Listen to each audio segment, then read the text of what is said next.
നേരത്തെ തന്നെ വിവാഹം കഴിക്കുക, വിവാഹം വൈകിപ്പിക്കുക എന്ന സന്ദേശം അധർമ്മത്തിന്റെ ആളുകളുടെ സന്ദേശമാണ്. ഇസ്ലാം അത് പഠിപ്പിക്കുന്നില്ല. നബി സല്ലല്ലാഹു അലൈഹി വസല്ലം പറയുന്നത് യാ മഅ്ശറ ശബാബ് മൻ ഇസ്തതഅ മിൻകുമുൽ ബാഅ ഫലിയതസവ്വജ്. യുവാക്കളെ എന്ന് പറഞ്ഞാൽ ആ ഒരു പ്രായം എത്തിക്കഴിഞ്ഞാൽ പിന്നെ നീട്ടരുതേ, നിങ്ങൾ കല്യാണം കഴിക്കൂ, വേഗം കല്യാണം കഴിക്കൂ.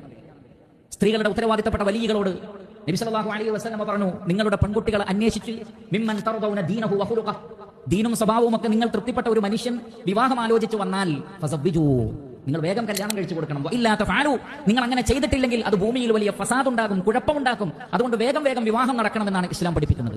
എന്നാൽ അതിന് വിരുദ്ധമായ കാഴ്ചപ്പാടുകൾ, അതിന്റെ ആധിക്യം എത്ര വർദ്ധിച്ചാലും മുസ്ലിങ്ങൾ അതിൽ വീണു പോകുവാൻ പാടില്ല. ചെറുപ്പക്കാരായ യുവാക്കൾ അതിൽ വീണു പോകാൻ പാടില്ല. മുസ്ലിം പെൺകുട്ടികൾ അവരും അത്തരത്തിലുള്ള കെണികളിൽ പെട്ടുപോകരുത്.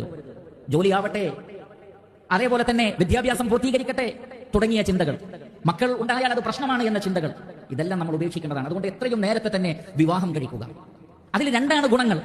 ഒന്ന്, ഒരു സമൂഹത്തിന്റെ, ഒരു വ്യക്തിയുടെ, ഒരു കുടുംബത്തിന്റെ സംസ്കാരത്തെ, ധർമ്മബോധത്തെ സംരക്ഷിക്കുവാൻ അത് സഹായിക്കും. നബി സല്ലല്ലാഹു അലൈഹി വസല്ലം പറഞ്ഞ ആദ്യത്തെ കാര്യം അതാണ്. അത് നിങ്ങളുടെ ലൈംഗികാവയവങ്ങളെ സംരക്ഷിക്കും. ലൈംഗിക അരാജകത്വങ്ങളിലേക്ക് പോകുന്നതിൽ നിന്ന് അത് നിങ്ങളെ തടയും. രണ്ടാമത്തേത്, നേരത്തെ കല്യാണം കഴിച്ചാൽ കൂടുതൽ മക്കളുണ്ടാകും.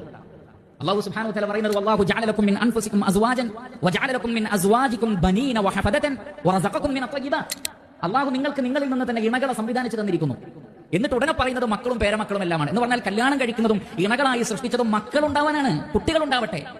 അപ്പോൾ കുട്ടികൾ കൂടിയാൽ റിസ്കിന്റെ കാര്യം അതാണ് ഉടനെ പറഞ്ഞത് വറസഖക്കും മിൻ അത്വയ്യിബാത്ത്, നിങ്ങൾക്കുള്ള ഭക്ഷണവും അല്ലാഹു തരുന്നുണ്ട്. അതുകൊണ്ട് ആ വിഷയം ശ്രദ്ധിക്കേണ്ട. മക്കളും പേരമക്കളും ഒക്കെ ഇഷ്ടം പോലെ ഉണ്ടായിക്കോട്ടെ. വറസഖക്കും മിൻ അത്വയ്യിബാത്ത്, വിശിഷ്ടമായ ഭക്ഷണം റഹ്മാനായ റബ്ബ് നൽകും.